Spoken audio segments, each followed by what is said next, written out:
Hey guys! So, you can probably hear stuff in the background. That's Theri cleaning his room. Hey guys. Hey. He's not actually part of the video, but he's here, so... Yeah.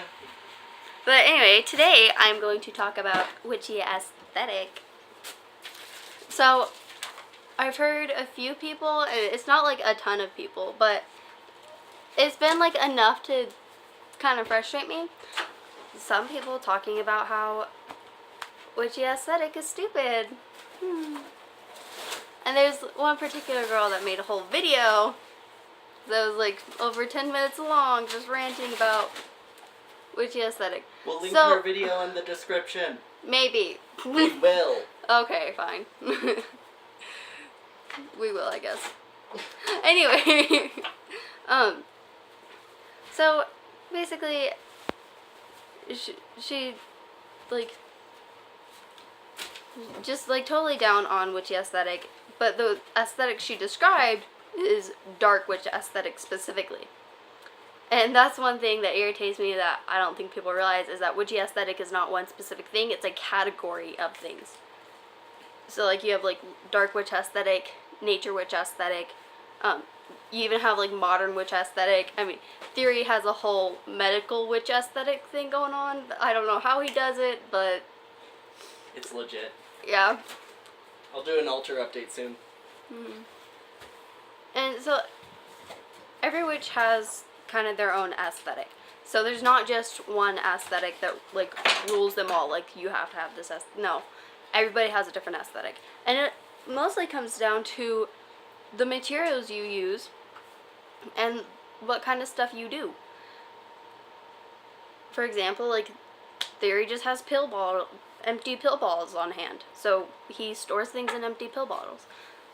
I actually have a lot of crystals and stuff on hand, and just like I try to incorporate more classy items, and I have a lot of feathers on hand, so my aesthetic is very different from his. Although, being our close relation, we do lean into each other a little bit. Yeah.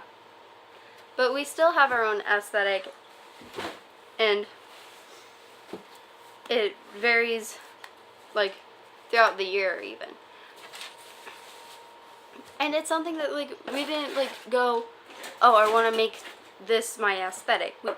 We just started practicing, and it's how things turned out. Like, witchy aesthetic is not something that you strive for. It's something that happens when you become a true witch. Like, it just... Yeah, like... It's just the presence of witchy tools. It's not a specific color scheme or a specific type of witchcraft that has to be incorporated. You literally create your witchy aesthetic by practicing your craft. And some people like to style after their gods, their patron gods and goddesses. Yeah. Right now I'm still considering a few, but the statues that I have are both birds, and I have a lot of feathers on hand. So my aesthetic is starting to lean a lot stronger to more feathers and birds incorporated in. And that's just because that's part of my craft. It's the materials I use and what I have on hand. It's because she's kooky. Okay. That was clever. Thanks, Theri. You're welcome. Alright. But yeah, so that's basically it. Like, that's what I wanted to say, is that witchy aesthetic is not, it's not something you have to have, and it's not one specific thing. It's every witch has their own aesthetic. It is not a bad thing, and it helps witches to get into the headspace of doing magic when they're surrounded by these items that are aesthetically pleasing. Like, you don't want your meditation area to look like a mess. Yeah, like, my room is always dirty. It's disgusting. And you can ask her, the cleanest place of my room is always my altar. Like, the only times it gets messy is when I'm doing spell work or making tea. Like, you want it clean, and when you clean it up, it's more aesthetically pleasing, and it helps you be able to focus on your craft and do better magic, stronger magic. And it's just respectful to the universe and your magics. Yeah. And, like, honestly, if I were a patron god, I'd be kind of offended if somebody directed their altar towards me and there was pieces of tissue all over it. I feel triggered. Anyway, so that's, like, all I wanted to say for this video, guys. I'll see you guys later. Bye! Love you!